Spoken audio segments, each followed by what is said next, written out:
Halo semuanya, Assalamualaikum warahmatullahi wabarakatuh.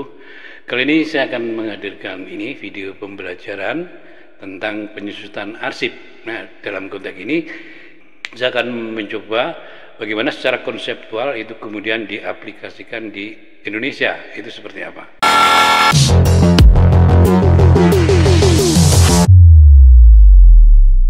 Kita mulai saja pemahaman kita tentang life cycle of record, yakni the first life cycle of record dan the second life cycle of record.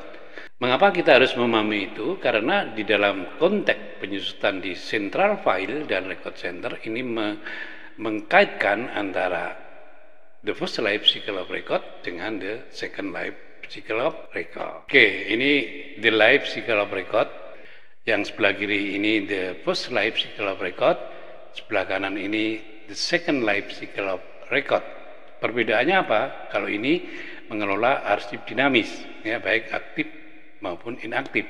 Kalau ini mengelola arsip statis.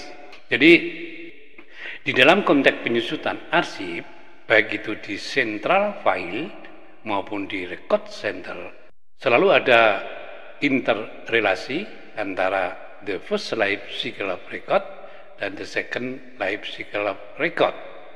Pemahaman tentang the first life cycle of record dan the second life cycle of record ini nanti akan membantu pemahaman kita tentang penyusutan arsip, baik itu penyusutan arsip di central file maupun penyusutan arsip di record center. Nah, coba kita lihat berikutnya. Pertama kita akan ini the first life cycle of record, kemudian yang ini the second life cycle of record. Ya, kalau the second life cycle of record itu mulai dari akuisisi sampai dengan layanan informasi dan penerbitan sumber arsip. Kita masuk ke sini, the first life cycle of record.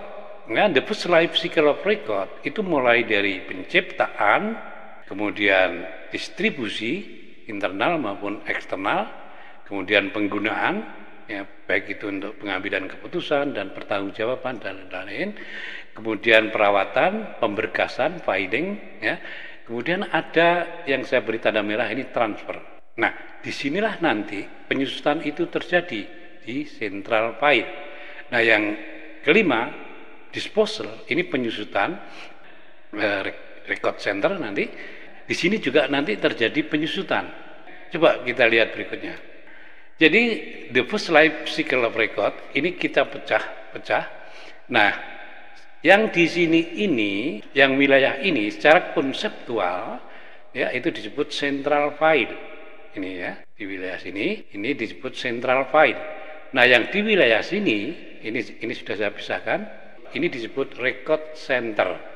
Nah, kemudian konsep-konsep ini di dalam tradisi kearsipan di Indonesia itu dibagi, ada yang namanya unit pengolah. Unit pengolah itu ada di pecahan ini, pecahan dari central file ini. Nah, ini kan central file, pecahan dari ini. Nah, sementara unit kearsipan itu pecahan yang saya beri ini, garis ini namanya di Indonesia ini disebut unit kearsipan. Nah, berapa jumlah unit kearsipan, berapa jumlah unit pengolah, itu tergantung dari organisasi yang bersangkutan. Misalnya, satu organisasi yang menganut azas sentralisasi, maka unit kearsipannya ini hanya satu. Sementara unit pengolahnya itu bisa banyak, tergantung dari luas dan rentang tugas dari organisasi yang bersangkutan. Tetapi kalau satu organisasi menganut sistem desentralisasi, unit kearsipannya ini juga bisa banyak, termasuk juga unit pengolahnya ini. Nah, ini yang unit pengolah. Unit pengolah secara konseptual itu pecahan dari central file. Nah, central file itu ada di sini. Nah, sementara yang unit kearsipan ini adalah pecahan dari central file dengan record center ini. Nah, ini sudah saya pisah seperti ini, ya. Oke. Nah, kemudian bagaimana penyusutannya? Penyusutan itu terjadi pertama kali di central file, ya. Yang saya beri warna merah ini transverse. Secara konseptual itu disebut transfer. yakni pemindahan dari central file ke record center. Begitu juga nanti dari record center ke depo arsip statis itu juga disebut transfer. Tetapi di Indonesia dari ini central file ke record center ini disebut pemindahan. Nah, apa penyusutan yang terjadi di central file ini selain pemindahan arsip ya inaktif ya ke record center, itu ada pemusnahan arsip. Nah, bagaimana prosedur penyusutan di central file ini? Yang pertama itu pemusnahan. Secara konseptual itu disebut destroyed ya, pemusnahan. Nah, dalam konteks Indonesia, pemusnahan itu harus dilakukan berdasarkan peraturan perundang-undangan ya. Nah, kemudian juga di sana dilengkapi berita acara pemusnahan, kemudian daftar arsip yang dimusnahkan ya.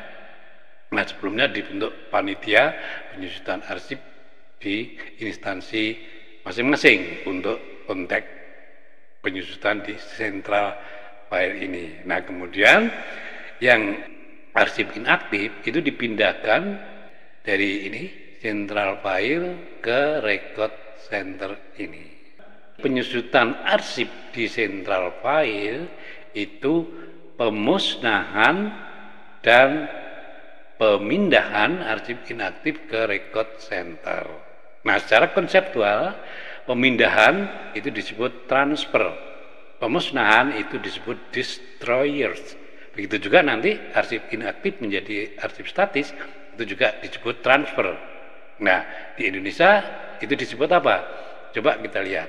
Nah, sekarang penyusutan di record center itu harus menggabungkan the first life cycle of record dengan the second life cycle of record ini. Petanya seperti apa? Petanya seperti ini. Nah, ini tadi penyusutan di central file yang disebut transfer. Di sini juga disebut transfer. Nah, sesuai dengan jadwal retensinya, record retention schedule ya. Jadi tadi kita sudah bicara ini penyusutan di central file ya, yakni pemindahan arsip inaktif ke record center dan pemusnahan arsip. Nah, sekarang kita bicara mengenai penyusutan di record center. Ini ya, penyusutan di record center ini juga ada pemusnahan. Di sini disebut destroy ini ya. Nah, sementara untuk arsip statis sesuai dengan jadwal retensi arsip atau jadwal retensi arsip dinamisnya, karena secara konseptual disebut record retention schedule, bukan archive retention schedule ya. Makanya lebih tepat kalau disebut jadwal retensi arsip dinamis. Nah, sesuai dengan jadwal retensinya, maka di record center ini ada proses pemusnahan arsip. Nah, biasanya di sini juga dibentuk panitia penyusutan arsip. Kemudian untuk proses pemusnahan arsip itu juga disertakan berita acara pemusnahan, begitu juga daftar arsip yang dimusnahkan. Nah, kalau kemudian diserahkan ke lembaga kearsipan, maka juga disertai dengan berita acara penyerahan arsip statis ke lembaga kearsipan dan juga daftar arsip statis yang diserahkan ke lembaga kearsipan. Nah, konteks penyerahan arsip statis dari record center ke depo ini juga bagian dari akuisisi. Dalam konteks ini secara konseptual itu disebut akuisisi pasif. Artinya lembaga ini akan menerima secara periodik arsip-arsip statis dari unit-unit kerja di lingkungan organisasi yang bersengkatan. Misalnya lembaga kearsipan perguruan tinggi, maka dia akan menerima arsip-arsip statis dari unit-unit kerja di lingkungan perguruan tinggi ya, misalnya dari fakultas AI, kemudian dari pusat studi dan lain-lainnya itu. Baik, saya kira itu yang bisa saya sampaikan. Mudah-mudahan bermanfaat, terutama bagi mahasiswa kearsipan di Indonesia.